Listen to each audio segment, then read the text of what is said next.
Hello বন্ধুরা, সবাই কেমন আছো? আশা করছি সবাই খুব ভালো আছো। আমি শিল্পা অ্যান্ড স্বদেশ ব্লগে আর তোমাদের সকলকে স্বাগত জানাই। এর আগে যখনই আমি কোনো ভিডিও পোস্ট করেছি বা লাইভে এসেছি, তোমরা সকলেই একটাই প্রশ্ন আমাকে বারবার করেছো যে তোমার বাড়িটা একটু আমাদেরকে ঘুরিয়ে দেখাও। তো আমি তোমাদেরকে তখন দেখাতে পারিনি। সত্যি বলতে আমার বাড়ির সেরকম কোনো জিনিস নেই যে আমি তোমাদেরকে দেখাবো। আমি খুবই একটা নিম্ন মধ্যবিত্ত পরিবারের মেয়ে। তো যা কিছু আছে আমার বাড়িতে, যা কিছু দেখানোর আছে, আজকে আমি সব কিছু তোমাদের সাথে শেয়ার করব। তো তোমরা দেখতে থাকো। আমার এই হোম ট্যুরটা তোমাদের কেমন লাগলো অবশ্যই তোমরা কমেন্ট করে জানিও। আর ভালো লাগলে লাইক করে দিও। আর যারা নতুন দেখছো আমার ভিডিওটা, তারা অবশ্যই চ্যানেলটা সাবস্ক্রাইব করে দিও। তো চলো শুরু করা যাক। তো বন্ধুরা, এই দেখো, এটাই হচ্ছে আমাদের সেই মাটির বাড়ি, টিনের বাড়ি। এটা আমাদের পুরনো বাড়ি। এই বাড়িতে থেকেই আমরা ছোটোর থেকে মানুষ হয়েছি, বড় হয়েছি। এখনও এই বাড়িটাকে একরকমই আছে বাড়িটা। এটা পুরোটাই মাটির বাড়ি। তো চলো এবার ভিতরের রুমগুলো দেখাই। এটা হচ্ছে একটা রুম। এই রুমটার অবস্থা খুব খারাপ হয়ে গিয়েছিল, সেজন্য আমরা কিছুদিন আগে রুমটাকে ভালো করে সিমেন্টিং করে রং টং করা হয়েছে। কিন্তু বাইরেটা এখনও মাটিরই আছে, ভিতরটাকে একটু ভালোভাবে সিমেন্ট করে রং করেছি। তো এই রুমটাতে সেরকম বেশি কিছু জিনিস রাখা হয়নি, জাস্ট কিছু কিছু জিনিস রাখা আছে আর একটা সোফা রাখা আছে। গরমকালের দিকে আমরা এই রুমটাতে নিচে শুই। গরমকালে উপরটা টিনের, যেহেতু প্রচণ্ড গরম হয়। তারপর রুম থেকে বেরিয়ে দেখো একটা ছোট তাকের মতন আছে, এখানে আমাদের কিছু দরকারি জিনিসপত্র রাখা আছে। আর এটা হচ্ছে বারান্দা, এখানে আমার বোনপো বসে বসে ড্রয়িং করছে। আর এই বারান্দায় দেখো, এটা সিঁড়ি দিয়ে উপরে ওঠা যায়। উঠে গিয়ে তোমাদের অবশ্যই উপরটা দেখাবো। তো আর এইদিকে রয়েছে আর একটা রুম। তো প্রথমে তোমাদেরকে বারান্দাটা চারদিকটা ভালো করে ঘুরিয়ে দেখিয়ে দিই যে বারান্দায় কি কি জিনিস রয়েছে। খুব অল্প অল্প জিনিসই আছে, বেশি জিনিস নেই। তো তোমরা দেখো বারান্দাটা। তারপর তোমাদেরকে আর একটা যে রুম আছে সেই রুমটায় নিয়ে গিয়ে দেখাবো। তো চলো আর একটা রুমে নিয়ে যাই। এই রুমটার অবস্থাটাও খুব একটা ভালো নেই, কিন্তু এটা এখনো পর্যন্ত চলছে, তাই আমরা ঠিক করিনি। এই রুমটাকেও ইচ্ছা আছে পুজোর আগেই একবার ভালো করে ডেকোরেট করে রং টং করার। দেখা যাক ভগবানের ইচ্ছায় কতটা কি করতে পারি। তোমরা সবাই ভালোবাসা দিও, সাথে থেকো, তাহলে অবশ্যই পারবো। তো রুমটা থেকে বেরিয়ে চলো সোজা চলে যাই আমরা সিঁড়ি দিয়ে উপরেও আমাদের দুটো রুম আছে। চলো, তোমাদেরকে তো প্রথমেই বললাম যে আমাদের ঘরটা মাটির, তো উপরটাও মাটির। উপরে আমরা খুব বেশি দিনের বেলায় আসি না, কারণ এটা টিনের ঘর, তো প্রচণ্ড গরম, থাকা যায় না। তো প্রথমেই সিঁড়ি দিয়ে উঠতেই দেখতে পাবে তোমরা ঠাকুর ঘর। এখানে একটা খুব সুন্দর সিংহাসন আছে, এটা আমার মা পছন্দ করে নিয়ে এসেছিল। এই সিংহাসনটা বহু বছর থেকে আছে এখানে। এটা আমাদের ঠাকুর ঘর। এরপর চলো তোমাদেরকে দুটো রুম আছে সেগুলো দেখাই। প্রথমেই বড় রুমটাতে নিয়ে যাই, যেটাকে আমরা বড় ঘর বলি। তো বড় ঘরটার ভেতর চলো কি কি জিনিস আছে তোমাদেরকে দেখায়। তো বড় ঘরটায় ঢুকে প্রথমেই তোমরা দেখতে পাচ্ছ যে একটা খাট আছে। এটা যেহেতু মাটির ঘর, সেজন্য আমরা এখানে বেশি কিছু জিনিস রাখিনি, মাটির ওপর খুব চাপ পড়ে। তো প্রথমেই দেখো এখানে অল্প অল্প কিছু জিনিস রাখা আছে। এটা হচ্ছে একটা খাট। এই খাটটাতে আমরা আগে শুতাম, এবং শীতকাল হলে আমরা তখন এখানে শুই, গরমকালে শোয়া যায় না এই খাটটাতে। তো এখানে ফ্যান রয়েছে। পুরো রুমটা তোমরা ঘুরে ঘুরে দেখো কি কি জিনিস আছে।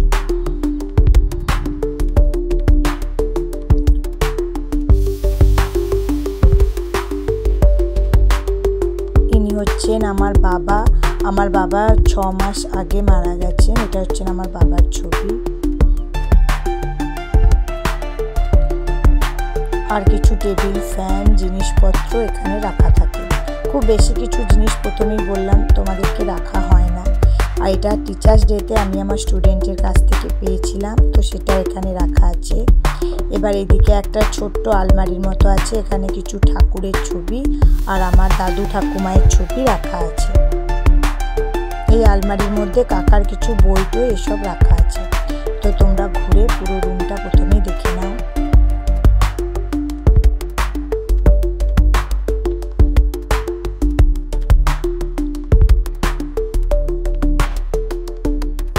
তো চলো এবার তোমাদেরকে আর একটা যে রুম আছে সেই রুমটা দেখিয়ে দেব। তার আগে তোমরা একবার এই বারান্দাটা দেখে নাও, উপরের বারান্দাটাতে কী কী জিনিস আছে। এখানেও নানা রকম যে জিনিসগুলো আমাদের খুব একটা ব্যবহার করা হয় না সেসব জিনিসগুলোই আমরা রেখেছি। তো চলো এবার তোমাদেরকে নিয়ে যাব ছোট ঘরটাতে, যেটাকে আমরা ছোট ঘর বলি কারণ এই রুমটা আগের রুমটার থেকে একটু ছোট। তো চলো তোমাদের ছোট ঘরটায় নিয়ে যাই। তো প্রথমেই দেখো ছোট ঘরটায় ঢুকে তোমরা প্রথমে দেখতে পাবে একটা খাট, এখানেও একটা খাট রাখা আছে। এই ঘরটাই মেন আমাদের পড়াশোনার ঘর, আমরা পড়াশোনা করি। দিদিভাই যখন ছিল দিদিভাই এই ঘরটায় পড়াশোনা করতো বিয়ের আগে, আর আমিও এখন এই ঘরটাতে পড়াশোনা করি। তো এখানে ছোটোবেলা থেকে এখনও পর্যন্ত বিভিন্ন রকমের বই খাতা সব রাখা আছে। কাকার কিছু জামা কাপড়ও এখানে রাখা আছে, আর এগুলো ঠাকুরের চাল। তো এই খাটটায় বসেই আমরা পড়াশোনা করি। এটাও মাটিরই ঘর। এই দেখো এই তাকে আমাদের বিভিন্ন বই খাতা রাখা আছে। এখনও পর্যন্ত আমি যা যা পড়েছি মানে উচ্চ মাধ্যমিকের কেমিস্ট্রি, ফিজিক্স, ম্যাথ সব বই এখানে রাখা আছে। কলেজের প্রজেক্ট তৈরি করেছি সেগুলো সব রাখা আছে। আমি এখানেই থেকেই পড়াশোনা করি। তো চলো তোমাদেরকে পুরো রুমটা একবার ভালো করে ঘুরিয়ে দেখিয়ে দিই, তোমরা এই রুমটা দেখে নাও।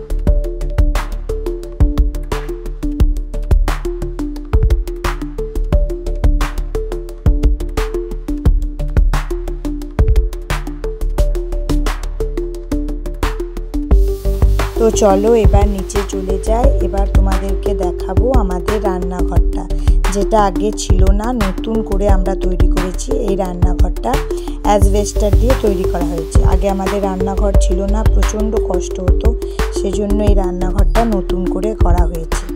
তো ছিল কিন্তু রান্নাঘরের অবস্থা খুব একটা ভালো ছিল না।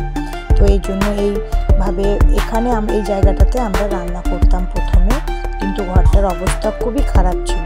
তারপরে এইভাবে প্লেট বসিয়ে সুন্দর করে মোজা করে যতটা পেরেছি সম্ভব হয়েছে আমরা এটা নতুন করে রান্নাঘরটা করা হয়েছে। অনেক দিনের ইচ্ছা ছিল এরকমভাবে সুন্দর করে আমার রান্নাঘরটাকে করব। তো অনেক দিন ধরে একটু একটু করে টাকা জমিয়ে আমি, মা, কাকা সবাই মিলে একটু একটু করে টাকা জমিয়ে এই রান্নাঘরটাকে তৈরি করেছি যত রকম ভালোভাবে রাখা যায়। তো তোমরা এর আগে নিশ্চয়ই যারা আমার লাইভে এসেছো তোমরা এই রান্নাঘরটা দেখেছো। আমি এই রান্নাঘর থেকেও অনেকবার লাইভ করেছি। দেখো এই রান্নাঘরটা সিমেন্টের নয়, সেজন্য বৃষ্টি হয়ে কি অবস্থা হয়েছে। অ্যাসবেস্টারের উপর থেকে বৃষ্টি পড়েছে, এছাড়াও দেয়ালগুলোও সপে একদম অবস্থা খারাপ হয়ে গেছে। বলে না যে যার কেউ নেই তার ভগবানও সাথ দেয় না, তাকে সেই অবস্থা হয়েছে আমাদের। এত কষ্ট করে এত দিন ধরে একটু একটু করে পয়সা জমিয়ে রান্নাঘরটা করেছিলাম। ইচ্ছা ছিল এবার বোধহয় আমাদের সুখ আসবে, কিন্তু ভগবান সেই সুখটাও দিল না। এত কষ্ট করে রং দিয়ে ঘরটা করলাম, কিন্তু এত বৃষ্টি হলো যে আমাদের অবস্থা খুবই খারাপ হয়ে গেল। জানি না কবে আবার সব ঠিক করতে পারবো। এই উঠোনটাও আগে আমাদের একদম ভাঙাচোরা ছিল, খুবই খারাপ অবস্থা ছিল। এটাকেও একটু একটু করে অনেক কষ্ট করে উঠোনটাকে করা হয়েছে। আর এই তুলসী মন্দির যেটা দেখছো এটা আমার খুব পছন্দের। আগে আমি সব জায়গায় দেখতাম সবাই এরকম তুলসী মন্দির করেছে, তো আমার খুব ইচ্ছা ছিল, তাই আমি একটু একটু করে কষ্ট করেই তুলসী মন্দিরটা করেছিলাম। আর এই যে রুমটা দেখছো এটা হচ্ছে আমাদের সরকারি ঘর, সরকার থেকে এই ঘরটা আমাদের করে দিয়েছিল। তো চলো এই ঘরটা তোমাদেরকে দেখায়, এর ভেতরে কি কি জিনিস আছে। এই ঘরটা খুব বেশি দিন হয়নি, জাস্ট 3-4 বছরের মতন হয়েছে। এই ঘরটার মধ্যে ঢুকে প্রথমেই তোমরা দেখতে পাবে যে একটা ইনভার্টার হয়েছে, যেটা আমরা কিছুদিন হলো এই ইনভার্টারটা নিয়েছি। এরপরের ভিতরে আছে শোকেস, টিভি। এটা বহু পুরনো শোকেস, আমাদের জন্মের আগের থেকেই এই শোকেসটা এই বাড়িতে ছিল। আগে ওই পুরনো ঘরে ছিল, তারপর পুরনো ঘরটা যখন ভেঙে যায় তখন এই ঘরে নিয়ে আসি। এরপর দেখো আলমারি। এই আলমারিটাতে আমার মায়ের আর আমার বোনপোর টুকটুক জিনিস থাকে এই আলমারিটার মধ্যে। আর এই তার পাশে যে কাঠের কালো আলমারিটা দেখছো, এখানে মেনলি আমার বোনপোরই জিনিস থাকে, ওরই পড়ার জিনিস, ড্রয়িংয়ের জিনিস, কিছু কিছু জামা কাপড়ও আছে। আর পাশে যে আলনাটা দেখতে পাচ্ছ, এখানে আমরা রেগুলার যেসব জামা কাপড়গুলো পরি আমি আমার বোনপো সেগুলো আছে। আর এর পাশেই রয়েছে একটা সোফা। এই সোফাটা নিশ্চয়ই তোমরা চিনতে পারছো। এখান থেকেই বসে আমি বেশিরভাগ রাত্রে যে লাইভগুলো করি সেই লাইভগুলো এখান থেকেই অ্যাটেন্ড করি। তো তোমরা সবাই আমার এই রুমটা দেখে নাও, তোমাদের কেমন লাগলো জানিও। রংটার অবস্থা খুবই খারাপ হয়ে গেছে, রংটা খুবই খারাপ হয়ে গেছে। আমাদের ইচ্ছা আছে রংটা আবার করা, একটু একটু করে পয়সা জমাচ্ছি, যদি ঠাকুরের ইচ্ছা হয় তাহলে নিশ্চয়ই পারবো। তো পুরো রুমটা তোমাদেরকে ঘুরিয়ে দেখাই, তোমরা দেখো।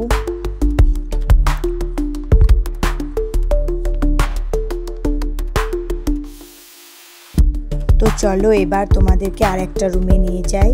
এই রুমে রয়েছে একটা খাট, একটা আলমারি আর একটা ড্রেসিং টেবিল। এই আলমারিটাতে মেন আমার কাকার আর আমার বোনপোর জামা কাপড় থাকে।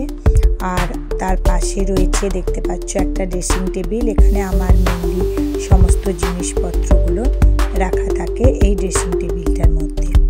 কিছু কিছু জিনিস ড্রেসিং টেবিলটার মধ্যে রেখেছি, আর যেসব জিনিসগুলো ড্রেসিং টেবিলে কুলোয়নি সেগুলো ওই দূরে দেখতে পাচ্ছ যে ট্রেটা তার মধ্যে রাখা আছে। আর এই হচ্ছে একটা খাট। এই খাটটা বহুদিন ধরে একটু একটু করে কষ্ট করে টাকা জমিয়ে কাকা কিনেছে। যে জিনিসগুলো ওই ড্রেসিং টেবিলে রাখা যায়নি সেগুলো এই ট্রেতে রাখা আছে। এবার তোমাদেরকে এই রুমটা পুরোটা ঘুরিয়ে দেখিয়ে দিই, তোমরা দেখো। এই রুমটা, এটা মেনলি আমার বেডরুম। তো তোমাদের কেমন লাগলো আমার বেডরুমটা অবশ্যই কিন্তু জানিও। তো চলো, আমাদের পাশে এইখানে আর একটা আছে, এটা হচ্ছে বাথরুম। এটা সরকার থেকে আমাদের বাথরুম করে দিয়েছিল, কিন্তু যেহেতু আমাদের বাথরুম আছে তাই আমরা এটাকে স্টোর রুমের মতন ইউজ করি। এখানে যেসব জিনিসগুলো আমাদের দরকার হয় না বা কম কম দরকার হয় সেসব জিনিসগুলোকে আমরা এই স্টোর রুমের মধ্যে রেখে দিয়েছি। যেহেতু আমাদের বাথরুম আছে তাই এটাকে আর ব্যবহার করি না। তোমরা নিশ্চয়ই এই জায়গাটাকে চিনতে পারছো। রাত্রে এখানে ফোনটা রেখে আমি এই জায়গাটাতেই লাইভ করি। তোমরা নিশ্চয়ই যারা আমার লাইভে আসো নিশ্চয়ই দেখেছো। তো চলো এবার তোমাদেরকে এই বাইরে নিয়ে যাই। এই রুমটা হচ্ছে আমার বাবার ঘর। আমার বাবা যখন বেঁচে ছিলেন এই রুমটাতেই থাকতেন। বাবা মারা যাওয়ার পর এই রুমটা সেরকমভাবে খোলা হয় না। রুমের অবস্থাটা খুবই খারাপ, ভিতরে ধুলো জমে গেছে, সেরকমভাবে আর ঢোকা হয় না, তাই রুমটা তোমাদের সাথে শেয়ার করতে পারলাম না। এর পাশেই রয়েছে একটা বাথরুম। বাথরুমটা হচ্ছে টিনের। প্রচণ্ড জল পড়ে বর্ষাকালে, বাথরুমে একদমই ঢোকা যায় না, কিন্তু ভেঙে অবস্থা খুব খারাপ হয়ে গিয়েছিল, তাও একটু একটু করে বানানো হয়েছে। রংটা রিসেন্টলি করেছি কিন্তু। আর এটা হচ্ছে পাশে আর একটা বাথরুম। তো চলো এবার তোমাদেরকে নিয়ে যাই অন্যদিকে। এখানে যেটা তোমরা দূর থেকে দেখতে পাচ্ছ এগুলো হচ্ছে বিভিন্ন ধরনের গাছ। এই গাছগুলো সব আমার কাকা লাগিয়েছে। আমার মা জল দেয়, পরিচর্যা করে। মা আর কাকা ওদের দুজনারই গাছের খুব নেশা। আর এটা যেটা দেখছো এটা হচ্ছে আমাদের রান্নাঘর। আগে আমরা এখানে রান্না করতাম, যখন রান্নাঘর হয়নি এখানে একটা কাঠের উনুন আছে। তো দেখো এটা ভেঙে অবস্থা খুব খারাপ হয়ে গেছে, সেজন্যই আমরা ওই নতুন রান্নাঘরটা করেছিলাম। এখন এখানে আমাদের জুতো রাখা থাকে, বিভিন্ন জিনিসপত্র রাখা থাকে। আর এটা যেটা দেখছো এটা হচ্ছে আমার সাইকেল। এটা নিয়েই আমি কলেজ যাই, টিউশন পড়াতে যাই। দেখো উনুনটার অবস্থা কেমন খারাপ হয়ে গেছে। একসময় ওই উনুনটাতে প্রচুর রান্না করা হতো, কিন্তু এখন আর হয় না। এই হচ্ছে দরজা, এই দরজা দিয়ে ঢুকে এটা হচ্ছে আমাদের মেন ঘর। তো চলো এবার তোমাদেরকে নিয়ে যাব সিঁড়ি দিয়ে ছাদে ওঠার, যেটা আমাদের সরকারি ঘর, সে ঘরের সিঁড়ি দিয়ে উঠে তোমাদেরকে ছাদে নিয়ে যাব। তো কদিন ধরে প্রচণ্ড বৃষ্টি হয়েছে, সেজন্য সিঁড়িগুলো প্রচণ্ড পিছল হয়েছিল। উঠতে আমার খুবই ভয় লাগছিল, পিছল খেয়ে পড়ে গেলে একদম অবস্থা খারাপ হয়ে যাবে। তো আস্তে আস্তে সিঁড়ি দিয়ে উঠে গেলাম। উঠে যে এই দেখো ছাদরা, আজকে খুব ভালো রোদ উঠেছে, চারদিকে প্রচণ্ড রোদ। এই হচ্ছে ছাদরা, আমাদের ছাদরা। এটা দেখো রোদের জন্য বেশিক্ষণ দাঁড়াতে পারলাম না, নিচে নেমে চলে এলাম। তো এই দেখো সিঁড়িটা এতটাই পিছল যে নামতে আমার প্রচণ্ড ভয় লাগছিল। সিঁড়িতেও কিছু গাছ রাখা আছে, সব তোমাদের দেখিয়ে দিলাম। জানিও। জানি গরিবের হোম ট্যুর হয়তো তোমাদের ভালো লাগবে না, কিন্তু তাও যদি ভালো লাগে অবশ্যই লাইক করো, কমেন্ট করো, আর যারা নতুন দেখলে অবশ্যই সাবস্ক্রাইব করে আমার পাশে থেকো। সবাইকে অনেক অনেক ধন্যবাদ আমার ভিডিওটি দেখার জন্য। আর পরে কি ভিডিও তোমরা দেখতে চাও অবশ্যই আমাকে জানিও। অনেক ধন্যবাদ, টাটা।